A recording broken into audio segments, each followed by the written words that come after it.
Hello, Impact Makers. I'm Virginia Cincromani, a sustainability trainer, coach, and author. Welcome to The Good Communicator. You're probably wondering, what's The Good Communicator? It's your go-to podcast built exactly for you, the sustainability professional, to help you turn sustainability from a hurdle to triumph. Here, we break down the art of effective communication to make sustainability irresistible and co-create new futures. Come on a journey with me as we dig into proven frameworks and actionable strategies and demystify the process of influencing others in every episode. From building trust and using empathy in communication to overcoming resistance and inspiring action, we craft, we inspire, we co-create the perfect message that doesn't just remain in the head, but moves hearts towards sustainable change. Hello, Carlotta. Welcome. Hi, Virginia. Thank you for having me. Oh, it's my pleasure. I've been waiting for this for a very long time. I was very looking forward to this. So, Carlotta, tell me a bit about you. Obviously, I can say before you start that I've known you now for a number of years, probably 5 or 6. Originally from LinkedIn, and I was fascinated by the work you do, and then you helped me out with some of my projects. So yeah, it's just something that goes back a few years now. But tell me.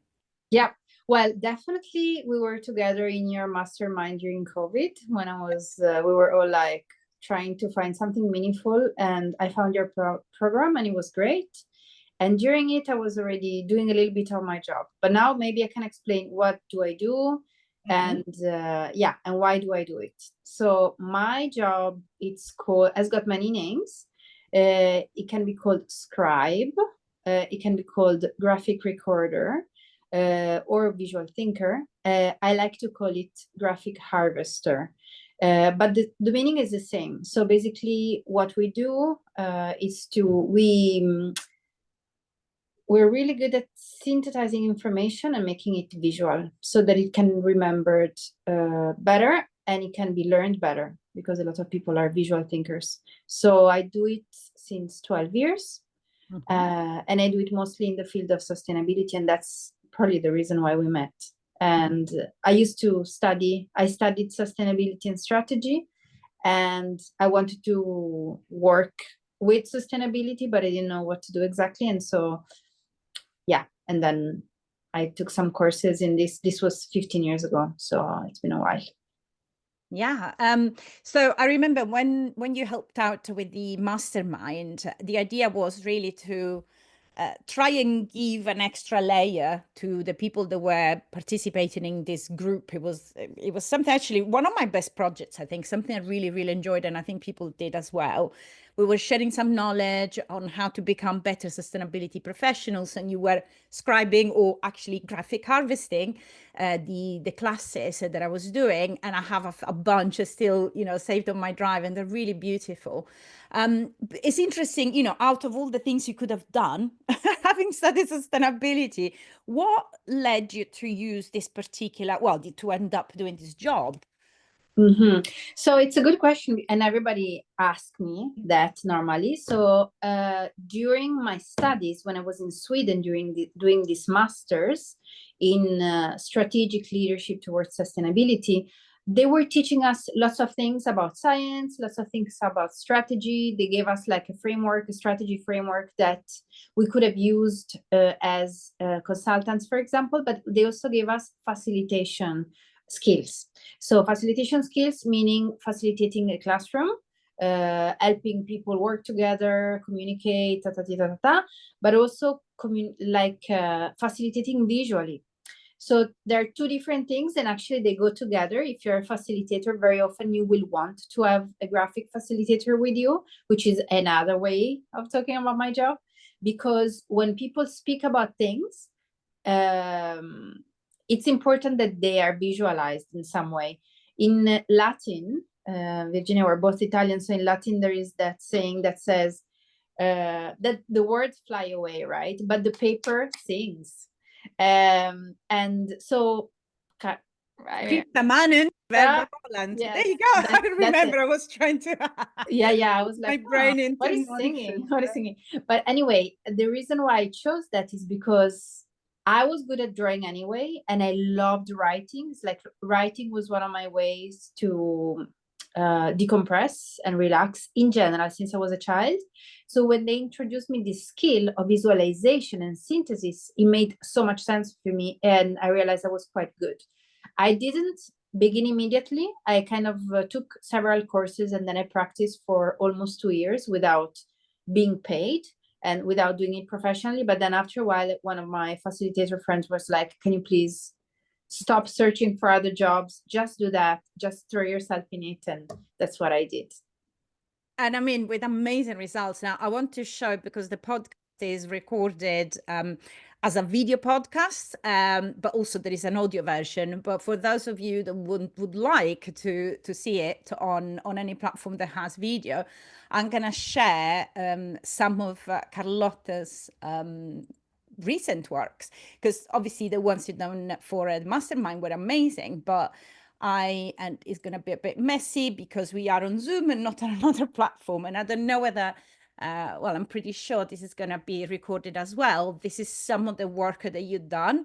I don't know whether you want to choose. I mean, I got all of them open on the Well, I can speak briefly about a few. Like this one, for example, it was not a live work. It was an illustration made for Active Hope for the online foundation training. And so they use it to describe the process. So another thing that I can do is to help people visualize the process so that they can explain it to their clients better. And if you want to go to another one, like maybe actually before we move on, because I think this is amazing and it reminds me of some of the graphics that I used to describe the process of storytelling. You have, the journey of the hero going from, 1 to 10 or whatever. And this is a similar way in which you go from one step to the other, or some of those techniques to learn like complex. I think actors use this technique, like imagining in your head some images, or that you are in a place or another, and that helps your memory to recall the information, right? Absolutely. I mean, that's how it works. And and so there are several ways to do my job. I can do it on a tablet, on my iPad, connected to a big screen, or even hidden until the very end, or I can do it in I can see here, like it's a physical piece of paper with physical markers, right? This was like 4 or 5 meters, I think, by 2, and I did it in one day. So I had to go in the morning earlier, and I wrote all the things you see on the left, like the mission, EU emissions adaptation to climate change. I wrote it in the morning because you want something to look really good. And the title for me always has to look good, and you have to find something.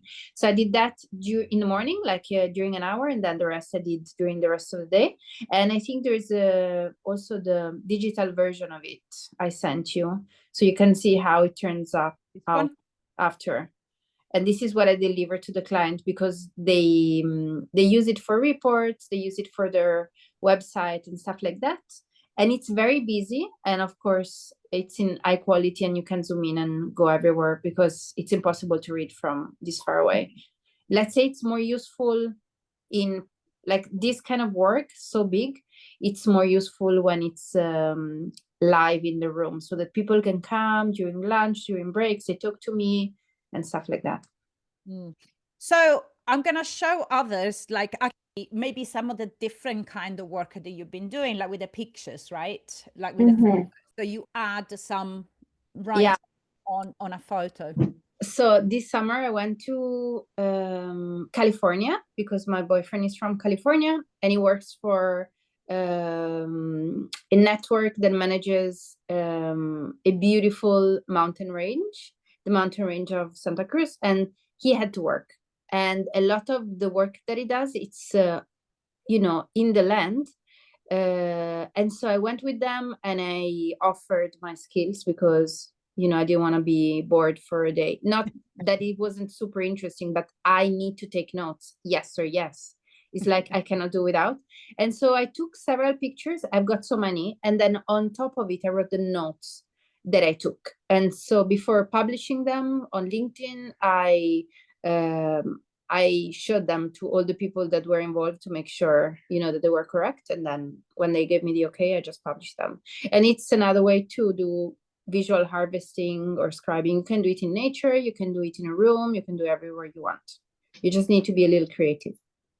Absolutely. I mean, as you know, I also like to draw. I'm just picking up another one which I thought was absolutely gorgeous just to look at. That's the thing, is the appeal of images, and that's because I am naturally drawn to images. That's the way I prefer also to communicate in a way. And this is like absolutely beautiful. But tell me, what is the value, do you reckon, of this sort of work in different, for different clients? Because I know you do a lot of this for conferences or workshop situations. So what do you think, what is the added value of images, or like in this case, harvesting information in a combination of images and words?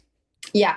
So in this case, for example, it was two workshops. One was in Halifax in northern Canada on the East Coast, and the other one was in Vancouver in British Columbia. It was at the same time, and I was in Barcelona in my kitchen, and I was connected to both places. They were also connected to both places, and there were world cafes, one in each place.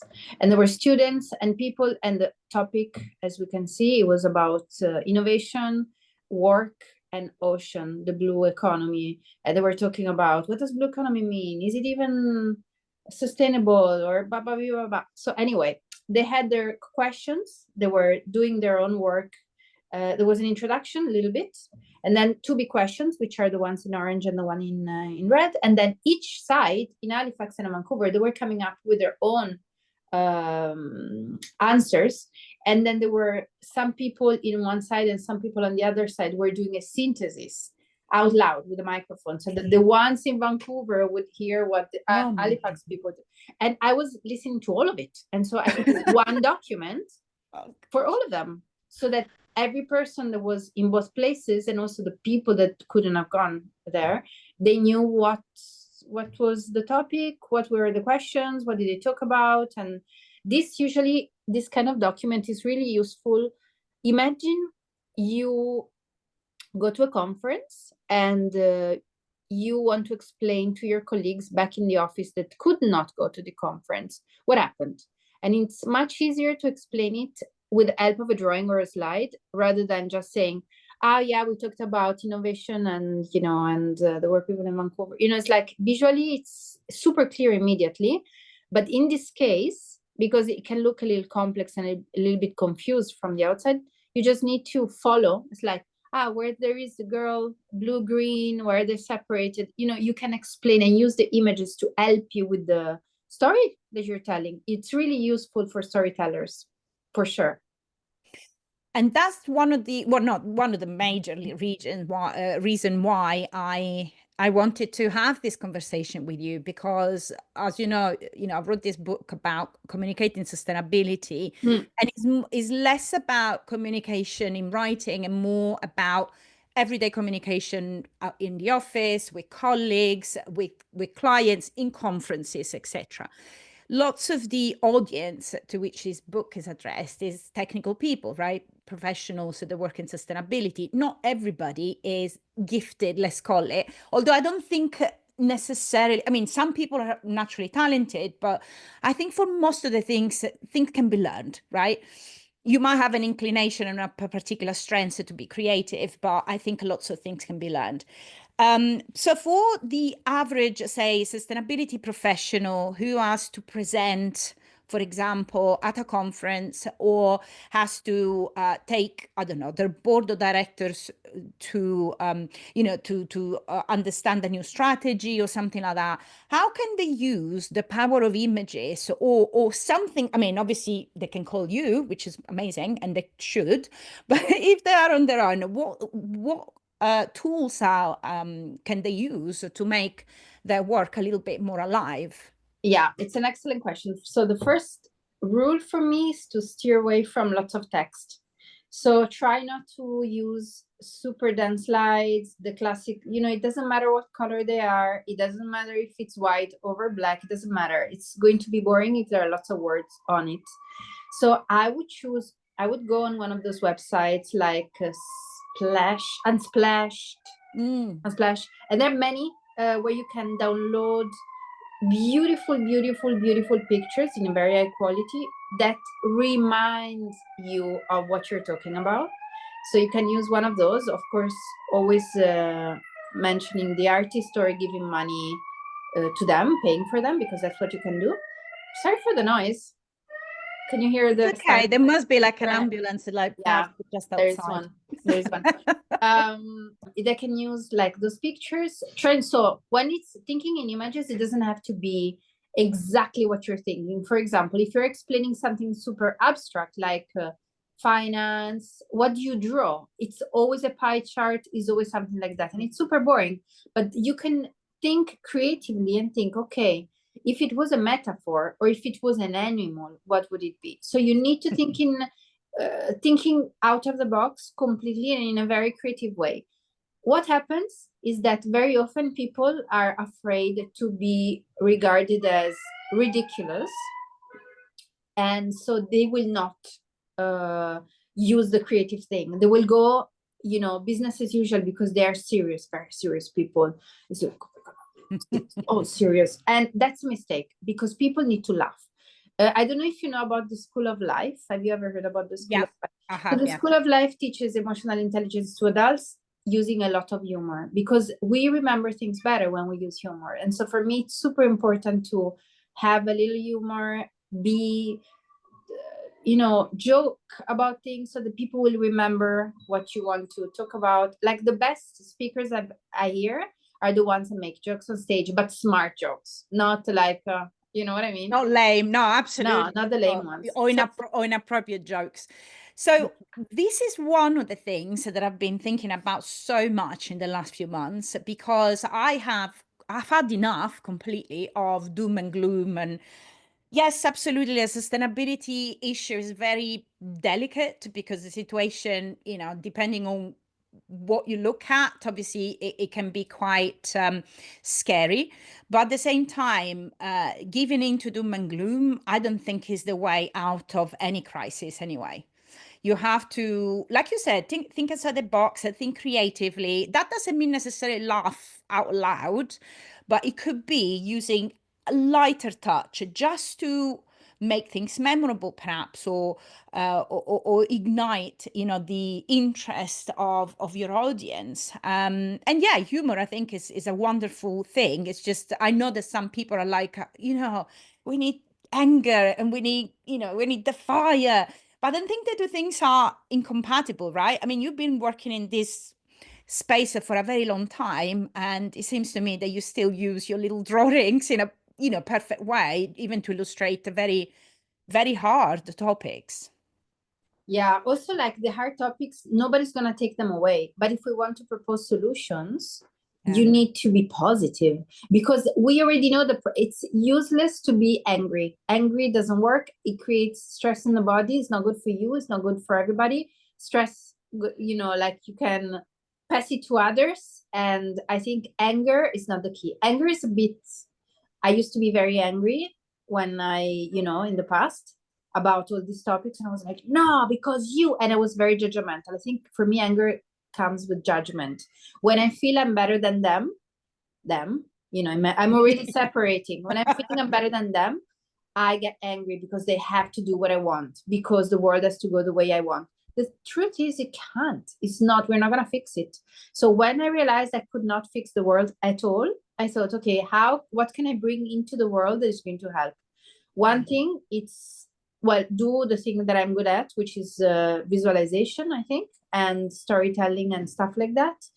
Helping people think clear. Like if you have, a big ball of stuff in it, I can help you out, because I can ask you, 17,000 questions, and I'm sure we can come out with some actionable action.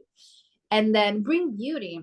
So bringing colors, bringing beauty, bringing beautiful pictures, very clear words, poems. You can bring lots of things, and they're all can be visual, and you can put them in a slide. You don't need to be able to draw.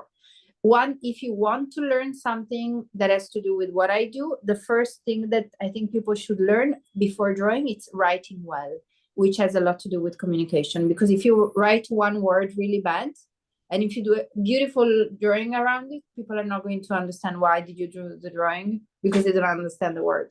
So you need to write well first. So, there is a very cliche way of saying, a picture tells 1,000 words. And although it's cliche, I really believe this is true. Sometimes, and unfortunately, in the sector, especially scientists, almost afraid of using pictures like we were saying before, and maybe use like a graph that is a bit boring or is even incomprehensible because there are 1 million little numbers or percentages and things like that. But one picture can really tell 1,000 words. It's just that what can they do to come out of that shell almost? Because for example, the other day, I'll give you an example. I did a presentation. I'm working part-time for my previous employer, and they wanted me to do a presentation, and I thought I'm gonna do it my own way. And I decided that the two main type of professions I was going to talk about, I'm not going to go into the details, for me was like talking about a football coach and a football referee. And that was the difference that I wanted to bring forward. So I got a picture of a football coach and I got a picture of a football referee. And I could see that they were like, oh, actually, this is really good. That this is immediate.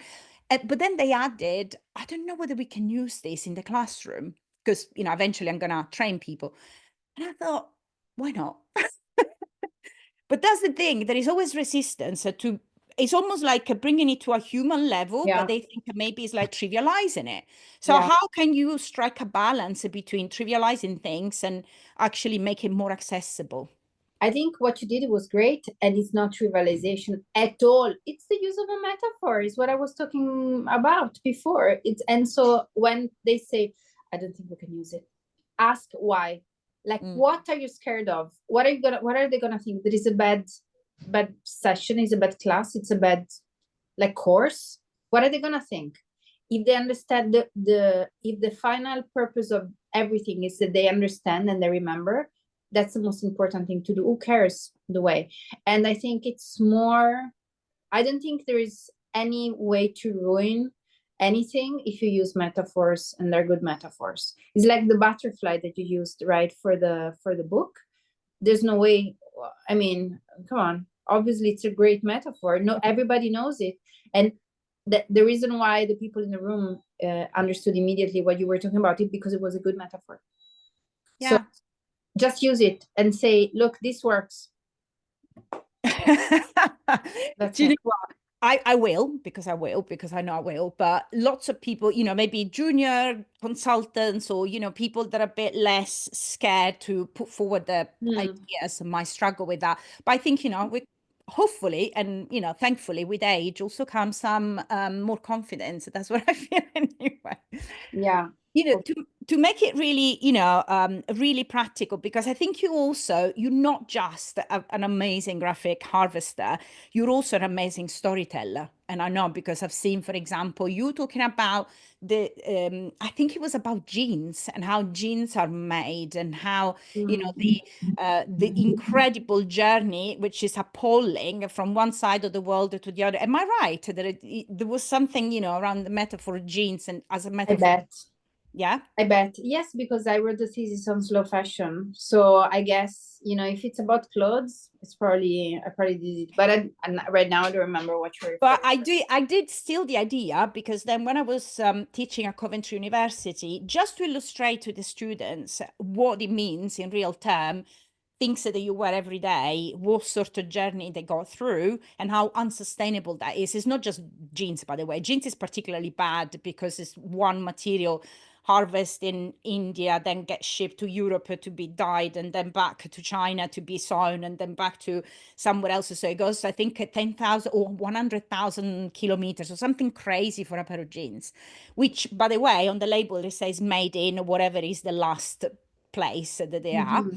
And I thought that was so powerful. There was no one person that when I explained this and I showed the journey of jeans, when I like, oh my goodness, I do the same with a like with a Coca-Cola bottle or whatever soft drink, and I show them the journey, and it's absolutely crazy. And I think people can find more stories like this to illustrate their point. When I used to do sustainability workshops before I was doing this job, this was many years ago, I was teaching sustainability to people in fashion, in fact, to the same people that do the jeans and all those kind of things. And I was making them draw. I would split them in groups of 5 or something, and then give them big piece of paper and markers. And they had to draw the life cycle of whatever they had in front. They could pick anything, like a piece of paper. They didn't know what, like I told that them. Was the thing. That's exactly what I remember from one of your, so they had to do the exercise of the life cycle with a pen, hypothesis. And then I would say, okay, now we do it again, but we do it with the things you produce. So they had to actually come face to face with the horror of the kilometers, and there were people crying, and it was amazing. It was very life-changing. It was like a 4-hour seed it was not a course, it was like a seed planting seed session. It was very good. How do you go about finding ideas or finding good stories to share? Say, for example, if you are, again, stepping back into the audience's shoes, if you are, I don't know, a carbon accountant, somebody that counts carbon, and puts it in a spreadsheet, and you think, oh my goodness, or people that do assessments for buildings. Okay, how do you make some of this work a little more alive, a little more impactful? Because I think if you're doing, for example, a presentation about your work, how can you transform it? Because a lot of people come back to me and say, oh, but what I do is so dry, it's all about spreadsheets, it's all about accounting, it's all about well, first of all, when it's spreadsheets, accounting and stuff, it's probably about money. So you can just draw money in 1,000 different ways. You can draw pigs, you can draw, how do you call the piggy that you the piggy bank? You can draw 1,000 things, and there are a million images online for that. You can do that, and you can also think about another way of thinking of money, which is abundance. And it could be a cornucopia. I don't know how you say it in English. I think it's that. If it's like, if the goal of the company is to make lots of money, it's okay. Beep. It's like, I would draw a big cornucopia and everybody eating fruit from it. You like, metaphors are everywhere. We just need to unlock that. For example, buildings, sustainable buildings. I don't know. It's like, it could be any building. It could be the house of a Smurf, and make it sustainable, and make it, and put the solar panel there and the thingy over there. That's, people will giggle, because especially 80s, 90s kids, they're gonna get it. And even older, even my kids watch the Smurfs, so I think they graded them for the newer generations. So I think you just need to be like so extra confident. I think the only trick is like, oh my god, this is gonna rock them, and we're gonna have a giggle about it, but they will remember that giggle and what we were talking about it during it. Because I think that's the main thing, isn't it? Images actually stick to the mind a lot better than words. Like we were saying before, scripta manent verba volant. And it's also about drawings. I don't know how to say drawings in Latin, but surely there would be a word for that, which I don't know. But it's for memorability, and it's also to provoke an emotion, isn't it? It's to go deep down into somebody's consciousness, like you were saying, just doing a bit of exercise about the origin of things and get people to cry sometimes. More out of frustration. In that case, it was because they knew what was happening, and they actually knew it. So some people were surprised, some people were sad, some people were angry, some people wanted to leave the company. It was great. Well, yeah. Yeah. Right. I have a question about audience. So obviously you get engaged to you got engagement to go and work for different companies and their conferences or maybe workshops, etc. Do you study your audience? Because I usually in the work I do, but also the people I teach, I tell them, for example, to think about their personalities. So I often use the DISC personality test. But that's just to understand whether somebody is particularly dominant or if they're shy and more about data. Other Mhm. people are more, outgoing and about people, etc. Do Mhm. you do some sort of audience understanding study before you do your work or not? Yes, always. I always ask. I was in a conference recently. There were 1,800 people in the audience in a Wow. theater. Yes. And I asked my client, what style do you want me to, like, they got in touch with me. They said, we want you for 3 days. I'm like, great. What do you like? Like, tell me what you like that you've seen. They're like, no, we don't like any of the things on the website. I'm like, okay. I'm like, what do you need? What do you think you need? And it's like, well, we are a very serious company. We want to have serious, like very limited colors. I was like, oh my God. Every time Why did they want you I then? I don't mean, know, honestly. because I knew the topic. I was familiar with the topic. Okay. Like being a sustainability person, I have to say has opened me lots of doors because I understand many topics better than someone that doesn't know anything about it. Of course. And I've got the values aligned. There are many things that Yeah. go with it.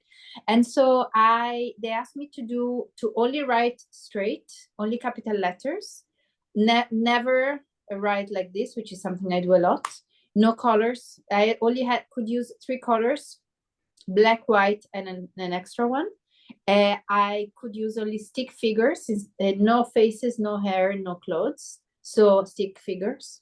Oh my. And they loved it so much. They loved it. They were ecstatic. Everybody loved it, but like a lot of the people in the audience thought I was AI because it was very, like, I have to say, it was very like clean, very, very clean. And then now I'm working with with a university in Italy. They want to produce a comic. Well, that was my proposal. We're going to do a comic, 2 pages of A4, I think, back and forth, about children opening up to eating insects. Because yeah, so it's tough because we need to, like, the audience is kids between 8 and 10. We cannot tell them what to eat or what not to eat because in Italy especially, can you imagine, Yep. like nightmare. Food is like a sanctity, it's like Exactly. And yeah. so I read the story thinking of the kids, but also the parents that will read the story because they will bring the comic home. So I'm like, how are we not going to scare the parents and sue the university? Because of course, all that is going to happen if we don't do it right. So yes, I studied my audience. And my audience is defined by my clients. So I call them and like, so what do you want me to use? What colors do you like more? Do you want more images or more words? I really ask them what they want, and then then I do what they need. So would you say the project you were saying just a minute ago about not using curves or the usual colors that you use, what your most challenging one, or you have another one that you thought was quite challenging? So that was challenging because I felt hurt in my I was like, they don't like my style basically. And then when I was there and I did it was like 8 hours a day for 3 days in a row, and I was talking to nobody. I was basically alone because I didn't know many people. And it was fantastic because I had to use 0 neurons on imagining metaphors, drawings, or amazing things, nothing. So I could focus 110% on content, and the content is perfect. Like, I think I've never done it that well in my life. And so really, and I was still using some drawings, not so many, but yeah, it was very business as usual. Virginia, I don't think you would like it. I really don't. It's just it's a bit dry, but that's what they wanted, and I've done it, and I'm very happy about the result. On the other hand, other hard things, I think the hardest projects I work on are the ones that are not on iPad, because working on paper and on big walls, it's very tiring. It's a matter of being tired and like being like this for 8-9 hours. But also you can't really delete something if you don't like the way it came out, because you don't use pencil first and then markers. You go straight Never. with markers, right? Oh, Yeah. okay. Nobody writes notes for me. I don't take notes for myself. I just listen. I do a little bit. It's a kind of a meditation. And then you're only there to serve, only there to serve. And I don't care if the drawing is not pretty, because that's not the point. Nobody's there to tell me you are such an artist. No, they're there to say this is useful. And if they say that, my job is done. So I have another question, Carlotta, about how to use this way of communicating for yourself. Because, for example, one thing I do a lot of is taking notes for myself, but in a similar way as you do, like doing mind mapping, for example. I know you're very big on vision boards at the beginning of a year. Putting together images, words, not even, you don't even have to draw them yourself. You can sort of chop and put together. But I think one of the ways that people can think better, and I'm an advocate of that, is actually to force yourself to use images when you are taking notes. Mm-hmm. This came to mind when you were saying about listening deeply, because when you do listen deeply, for example, to a conference, etc., and you are taking notes and you are doing drawings, it's like listening on on steroids. You really are capturing the essence of what they're saying. You're listening properly instead of getting distracted. So this is like something that for me as a personal tool has always been really important. I used to do it when I was at university, listening to my lecturers, and then my colleagues would want my notes because they knew they were so useful, because there were little drawings, annotations. I was trying to imagine how that thing would look in 3D, etc., etc. So, and again, it might be something that comes quite natural for me or for you because we like drawings. But do you have any tips for people that want to use, want to become a little more free and creative in their own, maybe to put together their thoughts and their amazing sustainability strategies before they become public knowledge? Is there something that you can suggest? Yes. So, mind maps, right? Mm-hmm. Mind maps is a methodology that was invented by these two brothers, the Budzan, Tony, and I don't remember the other. I can't remember. Yeah. Sorry, the other. No, me neither. We'll put in the notes. So, Yeah. Give them credit. So to start with it, I would say any student of any age, even your kids, they could start getting familiarized with the mind maps, because that's a fantastic way to take notes and to remember things. And next to every little word, you can make a little drawing. So online, there are lots of websites where, first of all, if you go on Google and you say symbol for money or symbol for prosperity, there will be lots of images, like little symbols that you can download in PNG and use them. But of course, it's much nicer if you draw them yourself. So the tips are start working with the mind maps, learn how to write in capital letters, like not in your own handwriting, but capital letters always wins. But write well. I do a course, do whatever you need to do, or copy things. I used to copy a lot when I was like 8, 9, 10, 11, 12. And then, I'm not surprised I loved writing now, because I was doing it all the time. And then and buy maybe a couple of good pens. Black, don't use colorful like pink or yellow or light orange or light green, because you cannot see them. Use one color per page, and then afterwards, maybe if you really want to, color. But start with one color. Buy a nice marker. I've got a bunch. This one is great. It's like there are lots of rechargeable markers also in the market, which are great because they're more sustainable. You don't have to throw them away. Choose well your materials. Get big paper, good quality paper, and then I would say that's the start. And then just don't judge yourself. Like, just do it over and over. Don't compare. Don't show it. Don't imagine that the first time you do something, you're gonna show it to someone. Do it for yourself first and see if it works. It works. Always write a title. A lot of people don't write the title to these things, and I'm like, what am I looking at? you want to know, label everything. Yeah. Don't drop a drawing like there. It's like a star. Don't do extra decorations. Nobody needs them. Just the essential for communicating.